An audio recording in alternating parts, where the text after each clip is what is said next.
Welcome to Imposter Hour with Liz and Greg.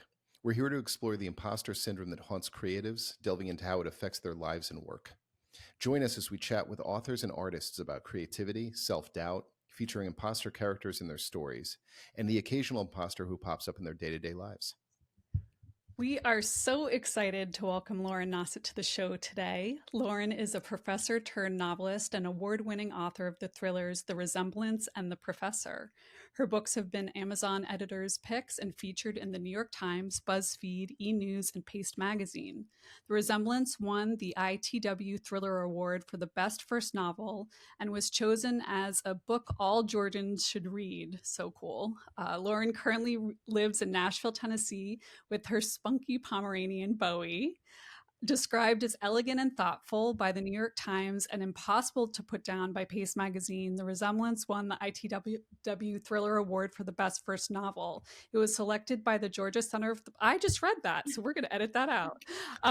Lauren is the founder of Thriller Thursday, a weekly newsletter and Substack of thriller authors bringing new thriller recommendations, inside looks into their writing processes, subscriber-only sneak peeks, author interviews, and giveaways.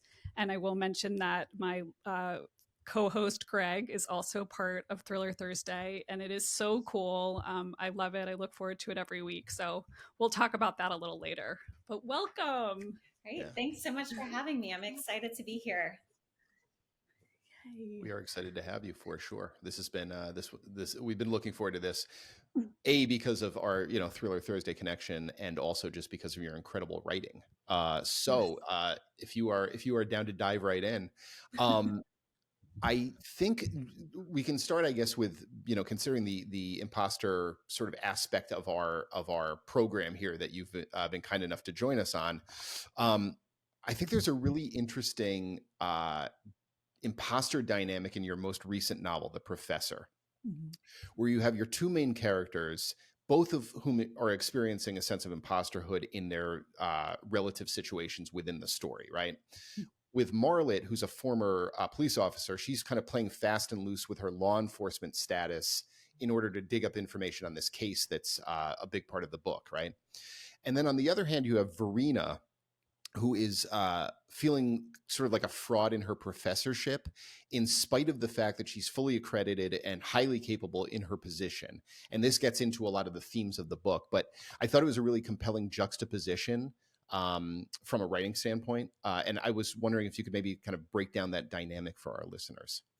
Yeah, sure. So I love just the whole topic of your podcast of imposter syndrome, because for me, the first time I heard that term was in grad school, because I think grad students suffer immensely from imposter syndrome and often compensate through ego and a large vocabulary, but they still are just never sure if they belong. And I remember feeling the same way until I realized that everyone else was also struggling from imposter syndrome, and taking some great comfort in knowing that I was not the only one. And so for me, especially writing Verena, the professor character, I knew she would have imposter syndrome, because I feel like a lot of academics have imposter syndrome. And then she also comes from a Turkish German background. So she has this additional feeling of unbelonging. She's teaching at a big Southern research university, where, her students complain about her accent, even from teaching German, despite being German Turkish, because of her heritage, because of the way she looks. She also never feels like she completely belongs in that way. And then, like a lot of grad students, professors, feels like she always has to prove herself, to work harder than everyone else, but is never going to receive that full affirmation that she should be there, can be there, is fully accepted by her peers who mispronounce her name in faculty meetings, as well as her students who, again, I think in the beginning, a student asks her, where are you from? And she tells her, the student, a small town in Germany, and he presses, no, where are you from? And she falls back on her teaching and her knowledge, and she answers him in German, just to reinforce, fallacy of his question. And then you're right, Marlette is so the former detective, somewhat forcefully retired detective from the first book, The Resemblance. She, even in the very first book as a detective, struggles with imposter syndrome because she's a homicide detective in a primarily male dominated space. And so she feels like she has to prove herself. She also often takes untraditional methods in order to prove herself, in order to get to the truth. She questions the justice system a lot. And in the second book, because she's no longer a detective, in some ways she is cut free from this organization, from its rules, but at the same time as she's pulled into this investigation of a suspicious student death, she doesn't have the same resources that she has as a detective. So she has the skills but not the resources, and that was a really interesting perspective to write from, just to add some extra conflict into the second book. I love that. And I love the kind of evolution of her character. You know, I want to back up for a second, because one of the things from what I understand in your past is that before you were writing novels, you were a professor, you were in academia. That's correct. Can you tell us a little bit about that? I can say if you read the prologue to The Professor, you might get a slight insight to my state of mind. Nothing, I mean, I think we can sometimes draw on our own experiences when we're crafting characters, and that prologue felt somewhat authentic to me, where a lot of the other additional parts are fictionalized. But yeah, when I was writing the book, it was pre-COVID, but already was seeing a lot of student mental health issues, but then also faculty burnout. And so really seeing mental health issues across the board, and the university not always stepping up in the way that we would like to see them step up. I know mental health services was having more and more of a demand, but not able to hire staff. So there were all kinds of gaps.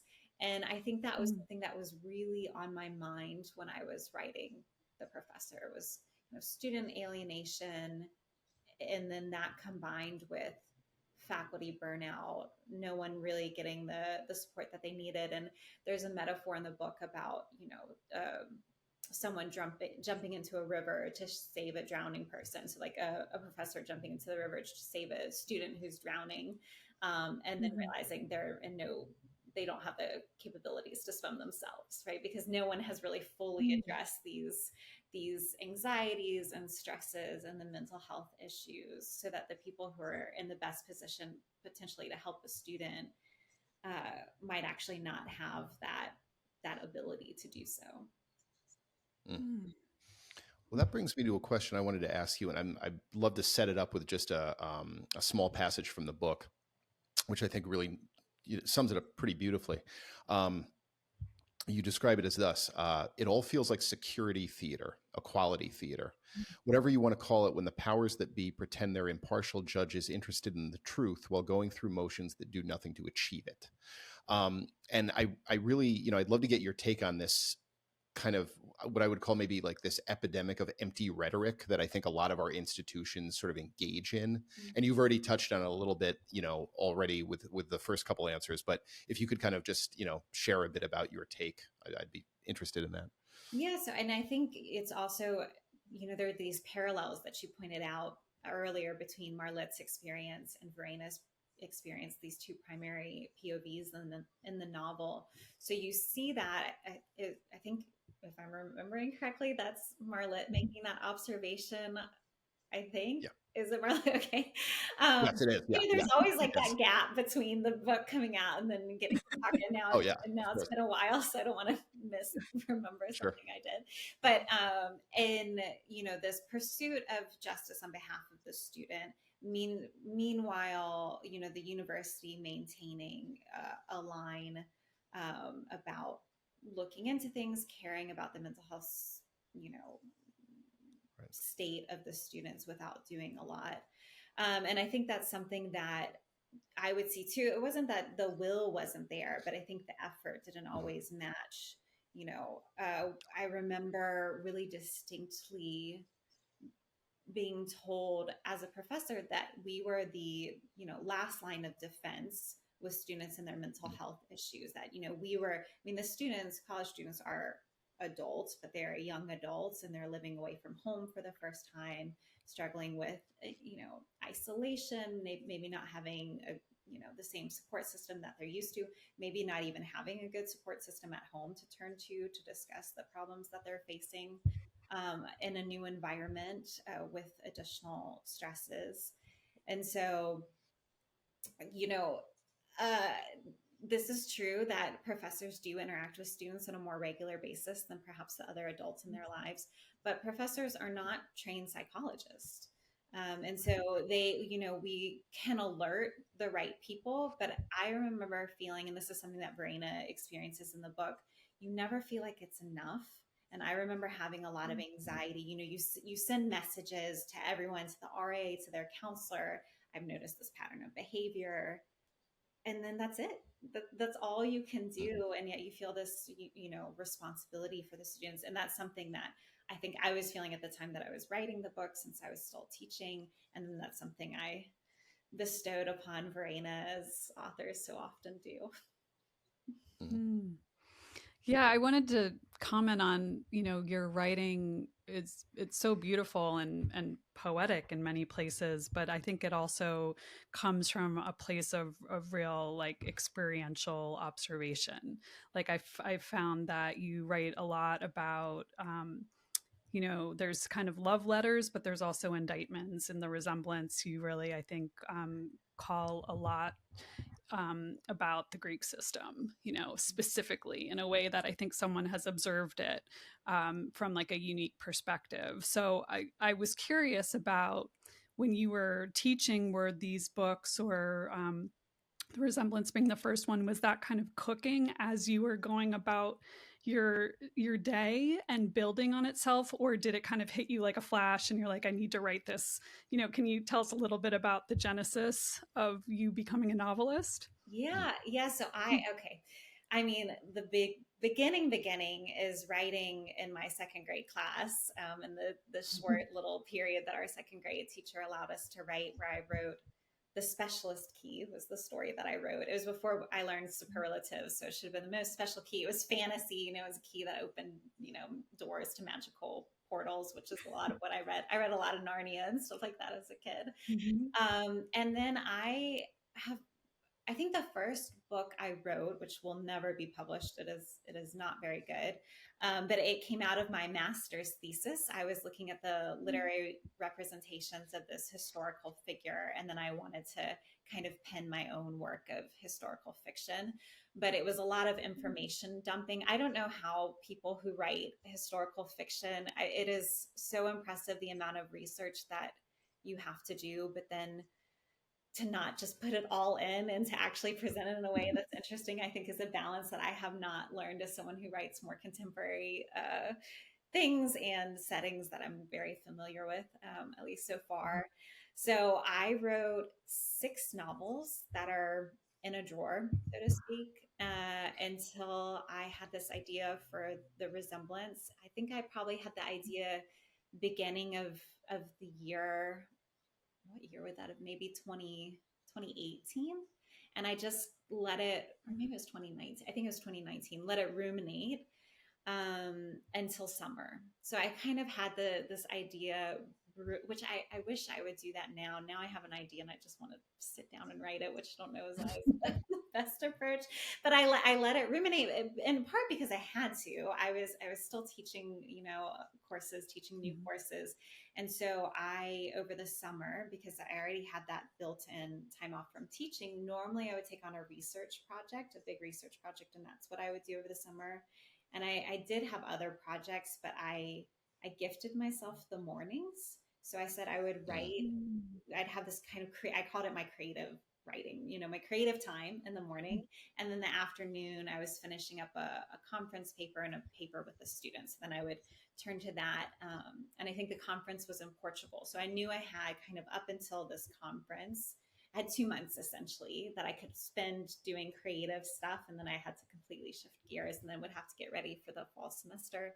But in those 2 months, I wrote 60,000 words. So, about what would be, 2/3 of The Resemblance. And then I kept working on it. And it really felt like just slightly closing the door to the professor position, because to not take on a new research project, I was finishing up these other ones, but it felt like I was betting on myself in a way. Maybe it only feels like that in hindsight, but that's how I think of it now, is I'm gifting myself that time and saying no to more academic publications, academic writings. I opened the door to potentially take my creative writing seriously and let this idea come to fruition. Well, that brings up sort of an interesting subject as well. Is, you know, you have a PhD in German literature. I mean, you come from a pretty rigorous academic background. How does that translate to fiction writing? Is like that kind of skill set? Well, I think part of the gift I gave myself was that I approached that creative time like I would have approached a scholarly book project, article project, Mhm. where before I had written all these books, but it was very much hobby. Whenever I felt like it, whenever I was inspired, I wasn't sitting down with the same kind of seriousness that I gave to my academic publications. So I think in a way, at least the structure that I had learned through being a grad student and then publishing later in my career was really helpful. And I think I read a lot of thrillers. So in terms of, hopefully, I do love prose. I get really nerdy and excited about sentence level stuff. Like, I think Yeah. honestly, I'm more proud of sentences than entire plots. Sometimes I just get really excited about that, especially if they say something about life or the human condition. That's what I love as a reader, and I really love if I feel like I've achieved that as a writer. And so that may come a little bit from being a literature professor, liking to, take apart sentences and analyze them. But hopefully my reading, my writing as a fiction writer does not read as stilted as maybe some of the academic writing that I've put out. No. It's I'm sitting over here like, you have this academic background and then you write novels, like I would have never guessed that. And you can tell sometimes. And you can tell, I think sometimes when people who've written strictly nonfiction start writing fiction, I mean there's definite nuance to those types of writing. I mean, there's many types of writing, and I don't have to mansplain that to you guys, but I have to go back though, because this has happened a couple of times on the podcast where we talk to writers who are like, I have multiple books that I wrote that sit in a drawer. And like, my first thought is, I want to read all of your drawer books, Lauren. I promise you don't. Because but and yes, I'm sure that that's true, because I have drawer books that I don't ever want to see the light of day. But what's amazing about this revelation every time is like this idea of practice. Like, we have to practice to write the books that do see the light of day. And I'm curious, in your experience, because you're also a professor who has graded other people's work, you've assessed other people's work, and you've given them feedback, how to improve the work, or what's great about it. So, two parts: how did you know when your novel was the one to see the light of day, and then the next one? And then how did you either turn off that criticism voice, or leverage it in the novels that you ultimately finished and loved? Yeah, I did write 6 other novels. None of them were thrillers. They were historical fiction, literary fiction, things that especially with the literary fiction, there's this strange hierarchy, right? Where we have all fiction is literary, but literary fiction as a genre is on this pedestal, and then we have all of our little genres underneath that maybe are seen as bastard children of the literary fiction genre, which I do not subscribe to that. In fact, my editor, when we first had a conversation, he asked me, because I was still teaching, why as a literature professor would you write crime? And for me, it's all fiction, but especially crime fiction, where you're at its core, you're dealing with a break in the social order. So it allows you Mhm. to engage with all the human themes that we, put literary fiction up on a pedestal for doing, right? For examining the human condition. But I think crime fiction at its core really examines that and is allowed to do that because of the plot structures. So for me, coming back to plot, because I had been writing literary fiction, which does not always have the same focus on plot as a crime novel, for example, it was too my books that I had written were so meandering. They had no direction. I mean, yes, a lot of character Mm. development and pretty writing because I like that, but I didn't know what I was doing. And I was reading a lot of thrillers, and then I had this idea for a thriller, and I realized, oh, I have a crime, and then I have to solve it. There is a built-in trajectory for this novel. Now I'm going to create a Mhm. lot of red herrings, and in the beginning, I wrote myself into a lot of corners. So there's challenges with that too. But at least I knew, okay, crime. At the end, hopefully, we solve this crime. And so that, I think, made the difference for me. That's what Mm. kind of everything clicked when I had the rules of the genre. So that was one part of feeling like I had something. The other part was finding an agent, and the agent actually believing that I had something, because not all of the previous books, but some of them I had queried and ultimately heard no's. So I think Mhm. finding an agent was part of that validation of, okay, this actually is something that people want to buy, read, sell. Mm. And then there Well, was a I have you so many thoughts. okay. Okay, maybe we'll do No, Greg, you go because I won't let you get a word edgewise in. no, I mean, I No, understand. Bowie, Welcome, Bowie. what's up, Bowie? hey, bud. Yeah, he's Bowie excited. has a lot of thoughts. He's got a Bowie lot of does thoughts too. have We've a lot all of got those thoughts in this conversation. people. Well, you mentioned a little bit about, about sort of the human condition and how compelling that is, and a lot of sort of human themes and things like that. And one of the things with the professor, I mean, one of the things I'll say that I admire about your writing is that you have this, you seem to have a willingness to grapple with a lot of kind of sociological, socio-political issues. In the professor, you touch on like the kind of the performative nature of diversity hiring in a university setting. You're touching on anti-immigration sentiment, violence against refugees, things that have actually really only felt more immediate, um, even the further we've gotten from the book to like present day in a way. Mhm. Um, what is it that sort of compels you to explore these issues? Like, how do you kind of, do you go in with topics in mind? Do they develop naturally as you're writing? That's a good question. I think they're always on my mind, so they just come Yeah. up in writing. But I Okay. do always like my books to have a big social theme. So the first one Yeah. was Greek life and toxic masculinity and groupthink, and then Mhm. the second one was student isolation, alienation, faculty burnout, kind of mental health issues on college campuses. The third the upcoming book will have its own social themes. So that's Mhm. Okay. always something that I think I'm thinking about. And maybe that comes again from this academic background, but I want to make sure I incorporate. But I also think I don't know that I've read a thriller that doesn't have some kind of social commentary. I think Yeah. Mhm. they all do. I mean, a lot of domestic thrillers deal with domestic abuse, or family Sure. dynamics, or I mean, your recent novel, right, is dealing with all kinds of things when it comes to family dynamics, Mhm. and greed and jealousy, and these social themes that are a big part of the human condition. Sure. Sure. Mm. I guess maybe it's with the academia setting, maybe there's a finer point on those things, or it just gives you a sort of a thematic showcase, if you will, to kind of be able to do that.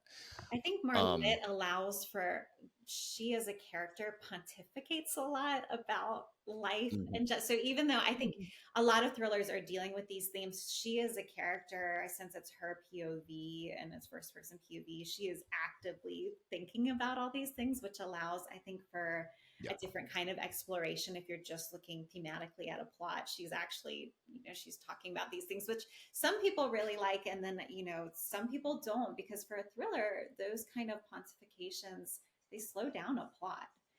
because it's not all action if she's constantly ruminating about things in her head, which I like and I'm okay with. But for some people, it feels a little more slow burn because you're making the reader slow down as they're reading, and more lets off pontificating about life and justice and truth.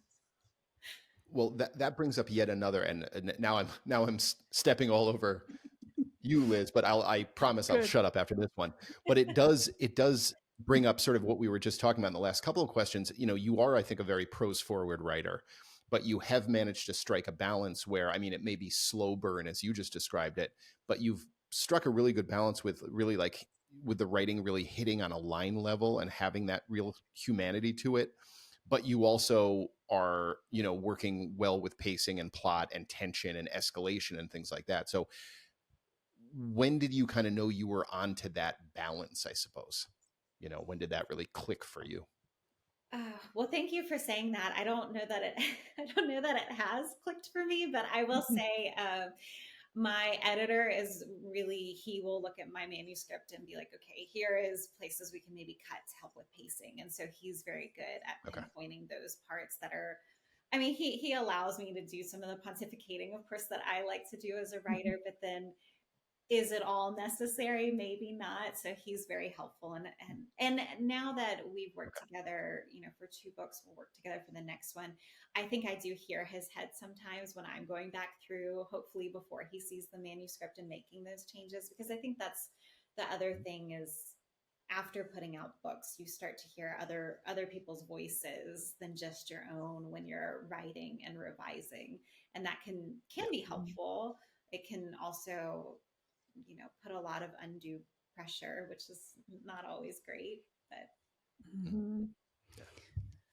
yeah, kind of going back to, and this will connect to what you were just saying, I promise, but I'm thinking about the kind of exercise of using characters as writers to kind of either voice our own views of the world or sorting out things that are happening in the world, or other people's perspectives, understanding those better, and then finding that balance of, like you were talking about, not info dumping or not pontificating to keep the plot moving forward. And I want to kind of take that and then put it alongside what you mentioned, the kind of the pedestal of literature versus genre. And one frustration / curiosity I have is, when we're writing in genre, thrillers and suspense, and mysteries especially, I think that there's this kind of like expectation and directive that we're writing for the readers who buy these books and what they expect, so there a certain momentum and pacing and outcome. But we keep talking to thriller writers who want to write about social issues, or I think this may be generalizing, Greg, but tell me if you agree that almost everyone we've had on the show in some form or fashion has said they feel a responsibility as writers to write about what's happening in the world. And I agree with that. So how do you square up? I'm curious from both of your perspectives, how do you you honor what the readers of the genre want, but you also fulfill that sense of duty as a writer to write about what you're witnessing in the world. And also adding a third layer, and why I write, is to make sense of these things for myself, to cope, to understand, and and then not let that voice, Lauren, bringing this back to your most recent answer, that outside voice that kind of tells us this is a business. We need to categorize this book. We need to sell this book. We need to market this book. This needs to be comparable to X number of books before that have been big bestsellers. So maybe that's too many questions in one, but I think there's a lot of things, of aspects of that I'm interested in. I'm wondering if you guys are, and if you have thoughts.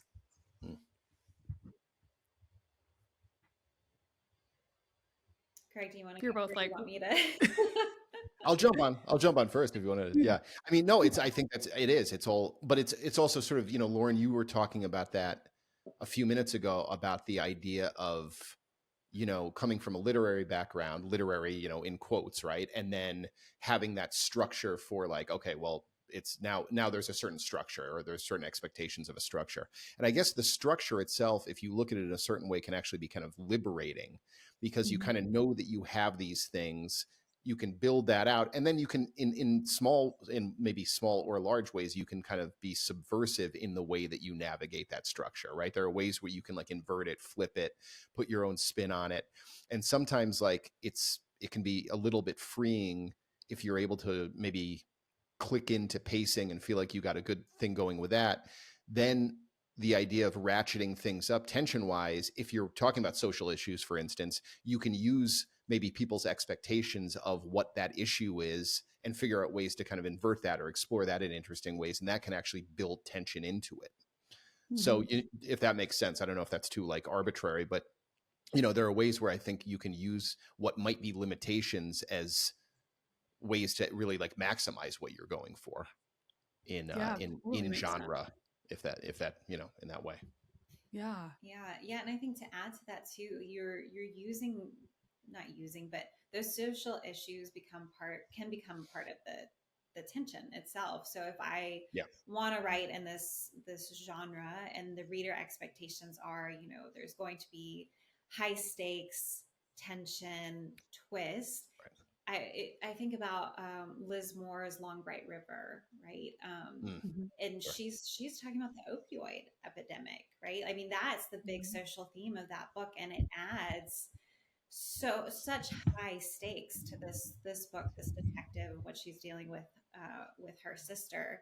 And so I think that in a way, when you deal with social themes that readers are familiar with, that readers are thinking about, that readers are hearing in the news. So for example, dealing with the Resemblance deals with Greek life, but specifically hazing. I mean, at the core, the critique of the novel is not necessarily on Greek life as a whole, but hazing as a part of Greek life, especially at these big research universities.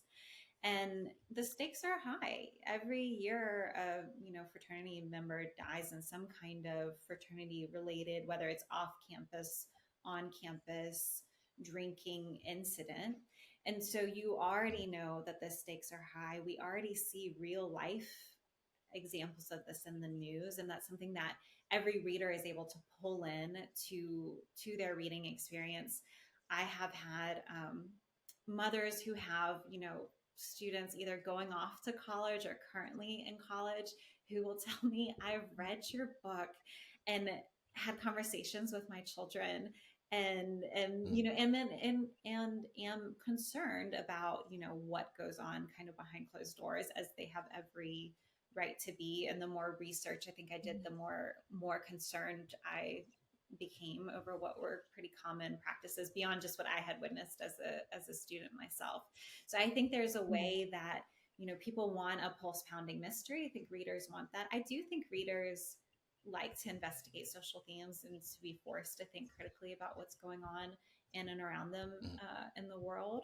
But then this incorporating that social theme into the mystery can do both, I guess, if that answers your question. Right. Or at least that's how I like to approach it. Yeah. And I would actually add to kind of sort of now build on your point a bit too. I think what can be interesting about that is that, if you have something, let's say you have a book that is a nonfiction exploration of the opioid crisis, right? Right. That can feel dry and academic, and you're just kind of feeding people information, in a very kind of cold, objective way.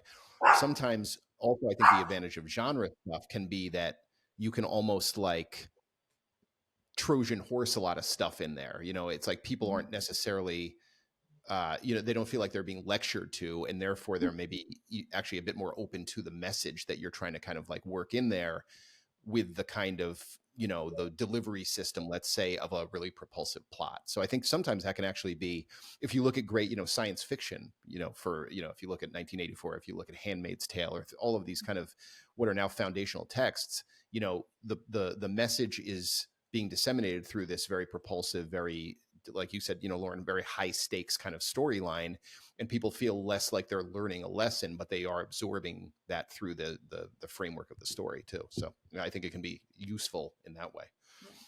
Yeah.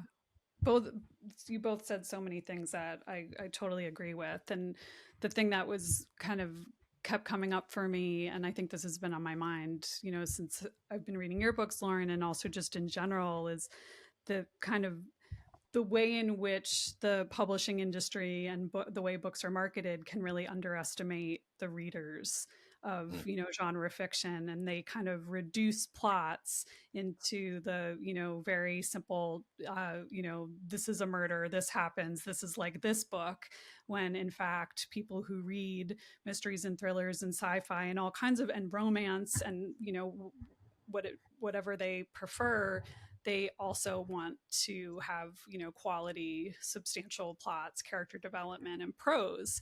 So kind of going back to like the pedestal, and being a former publishing industry person, I feel I need to do some penance here for my role in reductive marketing, in positioning. Do you find, Lauren, that all of your knowledge and teaching other people about great works of American literature, does that kind of pedestal, does that enter your mind when you're sitting down to write a thriller?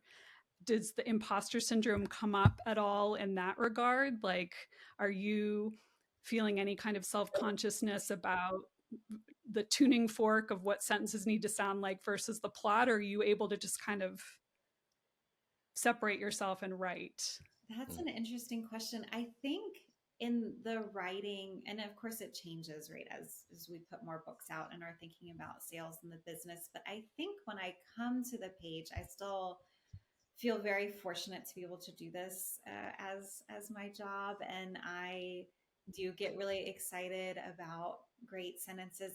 And I do draw on, there's a lot of literary references in my novels. I think in The Professor, there's this ongoing reference, which I don't know how many to a certain extent, I'm doing it to amuse myself, I think. But there's a German film from the 20s called A City Searches for a Murderer. And there's all these references to that film that is just kind of for me. But I also think because Verena is a German professor, she perhaps would have this knowledge to be thinking along these lines. And Marlitte is the daughter of a German professor, so she might also have those resources too. But it's somewhat just to amuse me. And then both books, because they're set in Athens, Georgia, which of course is not Athens, Greece, but they have references to Greek mythology. Again, just for funsies, I don't know, just because I like to do to have those kind of literary references. Just not that these, again, I mean, genre fiction just is not often taught in college classrooms. It can be, but it's not often. I mean, now I've seen classes where people analyze Taylor Swift lyrics, so it's not to say genre fiction couldn't be taught. But I do like the thought that if someone were to apply literary analysis to one of my books, there would be things in there and references in there for them to find. And again, if nothing else, just for myself, that I can know I put them in. Oh yeah, I mean, half the fun that Liz and I have writing books together is like Easter egging stuff in there, either for each other, sometimes for our friends or family, like people that we know are going to get specific reference. So that's a big Yeah, absolutely. Yeah, and these two, my late husband was from Athens, Georgia, and so there are so many things that are in there just for him. I think some of our friends and family would get them too, but they're just references. Like there's a reference to his old band, one of his lyrics. There's all kinds of things that are in there. And I think you're right. There's so much joy in being able to put those things into novels as well. Indeed. Yeah. Well, I'd love to take a bit of time to just shift gears a bit away from the book stuff specifically, but over to one of the things that you've been generous enough to kind of include me in, which is Thriller Thursday, which is this weekly newsletter that you have started and really like grown beautifully. If you could share a little bit about that with our listeners. Yeah. Thanks, Greg, for giving the opportunity and for participating in this with me. So Thriller Thursday, it's a weekly Substack where we have author interviews. We talk about writing, craft, books. The first Thursday of every month, we're highlighting new releases in the thriller, suspense, and crime genre. And it's been really wonderful. It's something I had wanted to do. Oh, we also do giveaways. So that's really fun. There's always, with the author interviews, we do a signed book giveaway. But it's something I had thought about doing, I want to say about this time last year in the spring. That's probably when I reached out to you, Greg, and I had wanted to do a newsletter, didn't want to do it by myself. And so reached out to other thriller authors that I knew, and then friends of friends, about, who would be interested. And it's a real testament. I'm sorry. Yes. Bowie. Can we edit him out when he's working? Is that something we could do? Okay. Keep him in. The more the merrier. The more the merrier. Come here, Bowie. Come here. I thought he'd be better. We want all voices heard. Which is why he's in the office. Yeah, but the whole process, I think, speaks to how supportive the thriller author community is, because we ended up getting, there's 8 of us, so including Greg and myself, who are working together on this newsletter, and then we interview authors with books coming out, and they're really fantastic interviews. Like the one Greg just did with Ashley Winstead, who I know you also had on the podcast, was phenomenal, and it's been really fun. It feels collaborative. It's a great way to connect with readers, and then for me, a big joy is getting to connect with other thriller writers, and then for people I haven't met yet, to be able to read a book and then scribble down the questions I want to ask and then have them on for an interview is really, I mean, I'm a reader first, which I think most writers are. So I love to read. The fact that I am sitting here with 2 amazing authors, have gotten to meet other it's still, if you had told me 10 years ago this is what I would be doing, I would have been ecstatic, but I don't know if I would even be able to believe it. So I think the newsletter is maybe the biggest proof of that, just how lovely the community is. But I think for me to be a part of it, it still feels like a dream. So that's really lovely. Well, I also think it's such an extension of, this imposter syndrome that we keep coming back to, and how the only, solve for it is to acknowledge it and talk about it. And even if Thriller Thursday isn't explicitly about that, it is implicit with all of the, the deep dives, all of the interviews, the depth of which the writers you guys have featured has been really, it's been comforting, because you hear and you read about people's process and their insecurities or their confidences or whatever they're willing to share or have shared. And, it really ties a lot together, and I think access to writers and their process for aspiring writers and readers alike is so valuable. And that's not something we had when we were younger, because social media didn't exist this way. And I think, we had Scholastic magazine, and librarians could give us certain things that would show the insider info of authors we loved. But I think this is one of the greatest things about being able to do media that's created by writers, because we really get access. I'm just wondering, for both of your points of view, because you've been doing this now for almost a year, which is amazing, have there been things that you've learned through, creating the Substack about other writers that you've brought back into your own practice? This is a good question. I'm fascinated by craft and routine. I mean, it probably, I don't know if it just sounds incredibly boring to other people, but I think you always wonder, again, maybe coming back to the imposter syndrome, if you're doing it right, or if someone has a trick that you don't know about.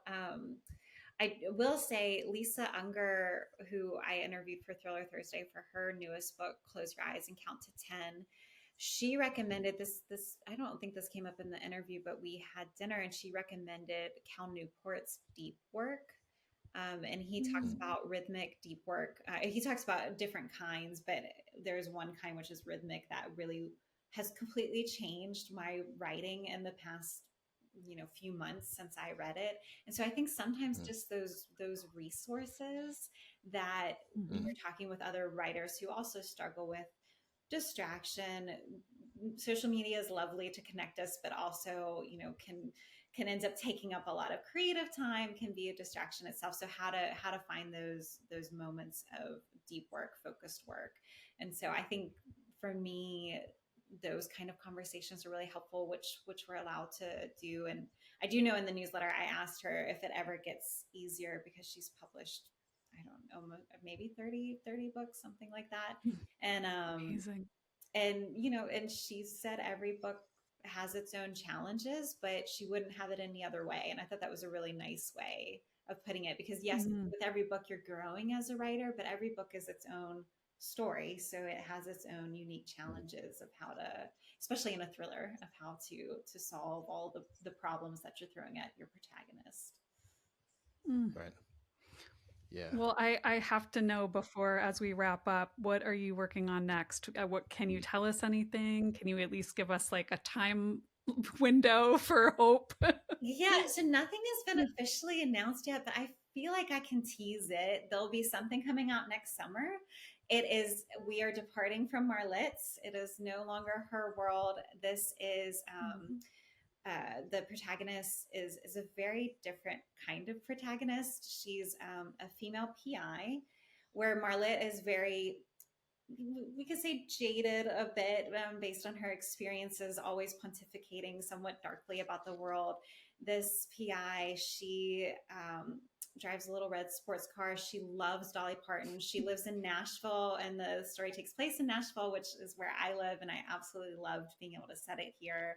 She's much more likely to bake a suspect cookies than to, you know, stare them down. So she was really fun. It just, she brings a kind of, the novel still deals with social themes, but it brings a kind of levity to it through her personality.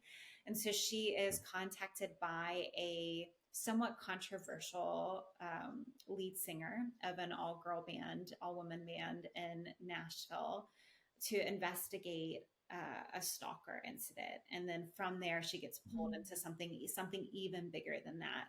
And so it's a commentary on, you know, female portrayals in the media, body autonomy, and it was fun because there's a kind of scavenger hunt through the novel because of something that the female musician does, through leaving clues in her lyrics. So that was really fun to do. So I'm very excited about it, but we won't see it until, hopefully we'll see an announcement soon, but the book itself, not until probably next summer. Okay. And That sounds incredible. Do you have a working title, or is it too early? I do have a working title. I guess I can say, I don't know. It's called Indie Darling. Ooh. Okay. So, Like that. Yeah. So Nice. I also really like, and I think kind of points at some of the themes of the book. So it should be fun and exciting.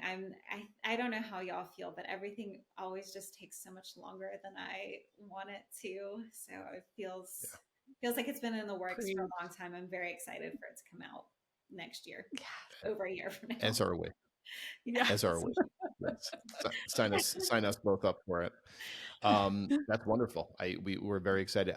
Where can, before we do let you go, and thank you again for your time today. It's been wonderful to talk to you. Could you share with our listeners where they can find you on social media or out in the world? Yeah, so I'm on Instagram, is what I use primarily. So at Lauren Nossett is my handle. I have a website that's laurennossett.com, but Instagram is definitely a much more, I don't know the last time I updated the website, so I'm much more active on Instagram. Yeah. And then, of course, Thriller Thursday on Substack, that is weekly, giving updates on all kinds of things. And so you'll find me making recommendations or answering questions. Like our last week's question was, what book would you bring if you were stranded on a desert island? And so that was really fun to read everyone's answers. Yeah, love that. And also, hardest question ever, next to what album would you bring? Lauren, thank you so much. Everyone check out Thriller Thursday and The Resemblance and The Professor. And until next time, Imposter Hour with Liz and Greg is created and hosted by us, Elizabeth Keenan and Greg Wands. The show is produced and edited by Bookwild Collective founder Kate Harrogate, and Scott Leeds composed our original theme music, and Steve Loma designed our logo. Thanks for listening.